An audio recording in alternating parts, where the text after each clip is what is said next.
Alright. You either clicked on this video for one of two reasons. Either one, you're going through a breakup right now, or two, you have been through a breakup in the past and it fucked you up. It fucked with you. And, you saw the title of the video and, you figured that you might get something out of it. And I hope you do, because that's the point of my channel.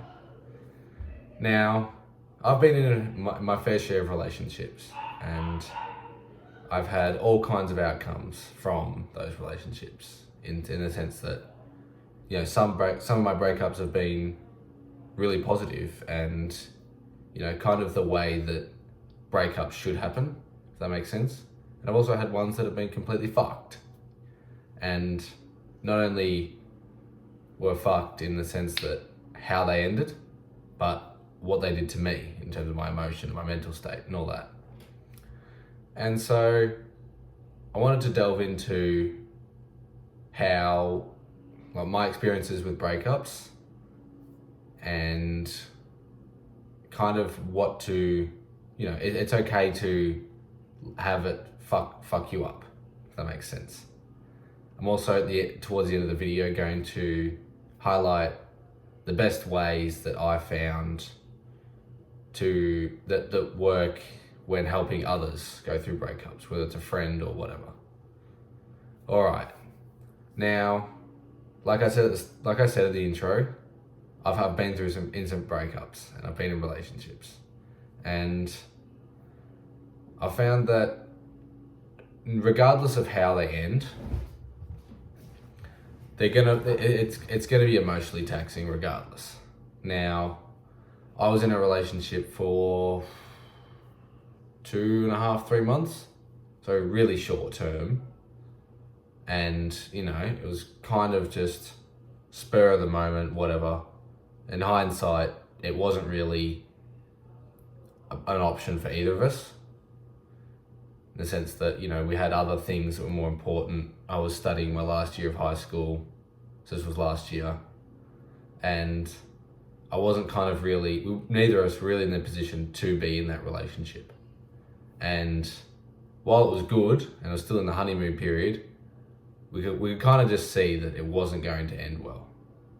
And it just wasn't going to work. And instead of trying to force it to make it work, I feel like we did the really mature thing and kind of just mutually agreed that, to break up because it wasn't worth it.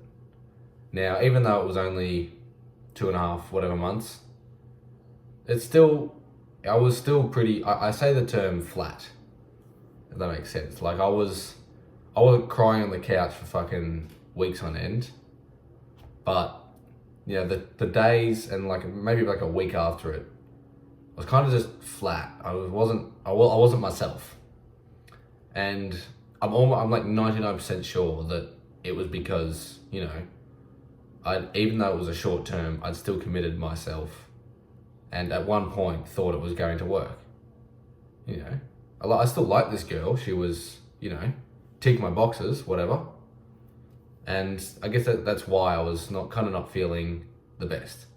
Even though we ended on good terms and we were still friends quite a while after.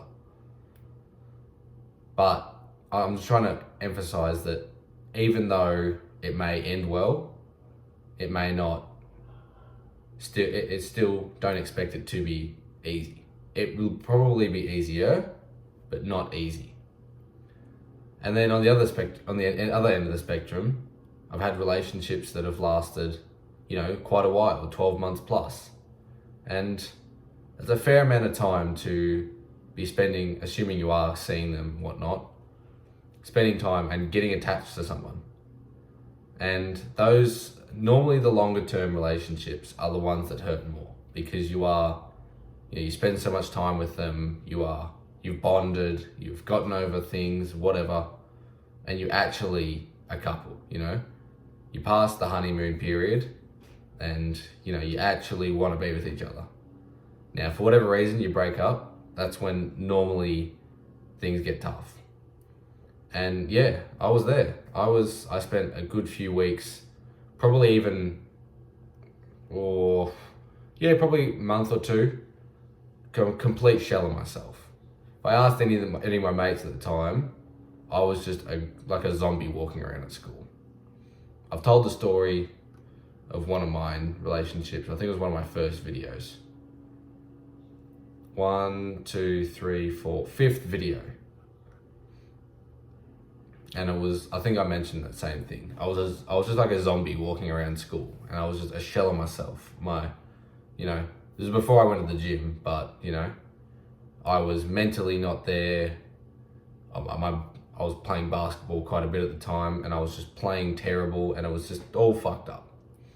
And back then I obviously didn't know how to deal with that, and kind of within myself, of course, how I should, navigate that. And I could have definitely said things differently towards the end to make that better, and kind of understood and processed things and did things differently. I understand that now.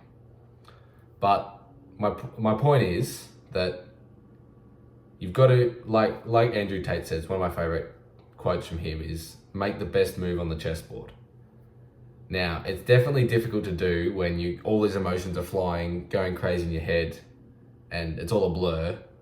But get in the habit of just trying to make the best move possible, regardless of how lost your position is. So, when you're getting dumped by, the girl you thought was going to be your wife, your dream girl, things are looking pretty lost, the position's not looking very good. But if you keep making the best moves on the board, regardless of your position, chances are you come out of the other side. And essentially, sometimes it's unavoidable. You're going to go through a period where, you're upset. I'll say mourning, as if, reminiscing on the memories and whatever, and still getting over it. Because love isn't easy. No one ever said it was, but I don't think people appreciate that enough. And, heartbreak is like an injury, like any other injury, really. If you don't actually allow it to heal and try and rush it back, in the sense that, getting straight out there, getting new partners or whatever, if all my athletes know that if you rush an injury back, it's not going to heal properly, and it's either going to be weaker or you're going to redo that same injury. And in this sense, you're going to, make either stupid decisions again, walk the same path you did, or you're going to, be more exposed and be less resilient to challenges that may arise, whether it is within a relationship sense, or whether it's, in just a general life sense.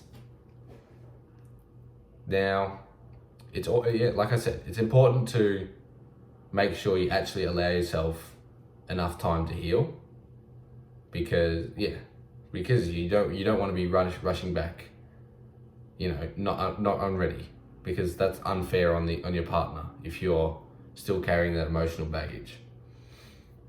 That's why I find the whole point of a rebound really stupid, because you're not actually allowing yourself time to process how the past relationship went down. You kind of just straight back into it, and you miss all that time to process and learn from your mistakes. So you end up just making the same mistakes again. And that's how I feel like a lot of people become heartless and cold in today's society, because they aren't actually allowing themselves to learn from their mistakes. Right, now I'm going to, before I wrap the video up, I'm going to just kind of go over a little bit of what I've learned from personal experiences and, from experiences helping friends deal with breakups, because there's nothing worse than seeing a close mate,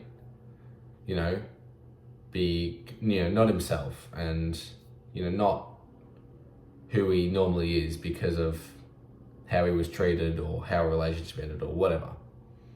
And I wanted to clarify straight up that if you're going to mention anything, after post breakup, about there being plenty of fish in the sea or any of those similar analogies, that's for you. Yeah, that's for you. It's the idea, the thought is there, and normally people mean well when they say it, but when you're coming from being with a person who you thought was that one fish, that one, whether it was or wasn't, regardless of the point, you thought they were the one, and then all of a sudden you're not with them, the last thing you want to hear is there's going to be more. Now, it's very likely to be true, but it's not helpful. It never helps, and it never will. So just don't even go there with that stupid analogy. All right? Just keep it to yourself. Say it when they're not in the room. Just don't say it to them, because it'll 99.999% of the time, it's only going to be received negatively, regardless of whether you mean well or not. Now, the best things to say and do, kind of counterintuitively, but is to say and do as little as possible. Now, when I say as little as possible, when you're trying to normally you want to get someone to, talk and speak about what's on their mind and their feelings and whatnot. But as soon as you try and start forcing it, or trying to get them to open up too quickly when they're not ready, it's going to just work backwards on you. So the best way I've found is to just, let them know you're here to talk, ask a question or two, and keep them open-ended in the sense that or just like, I'm trying to think of an example on the spot.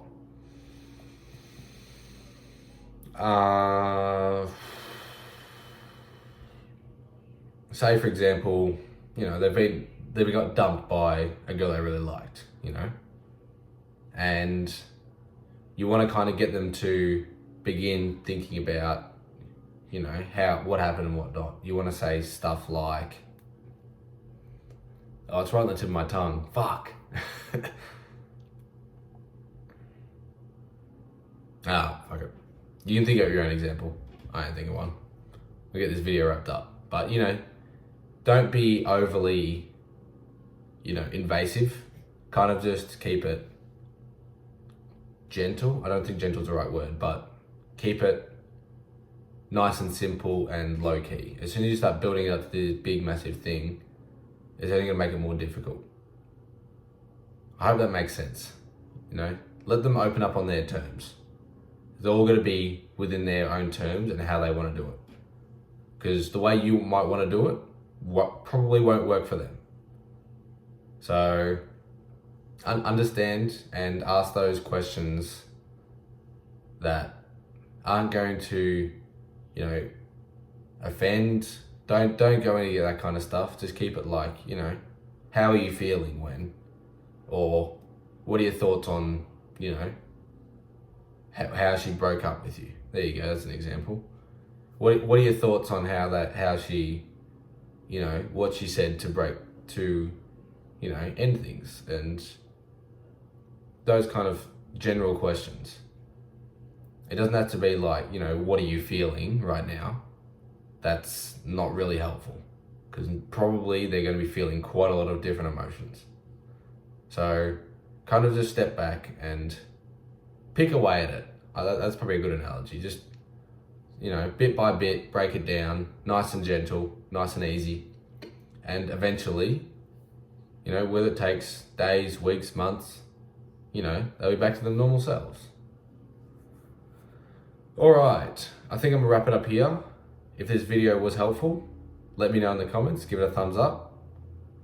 If you like me, my content, I offer one-on-one coaching, top link in the description. If you're still here at the end of the video, I love you. And remember, life is what you make.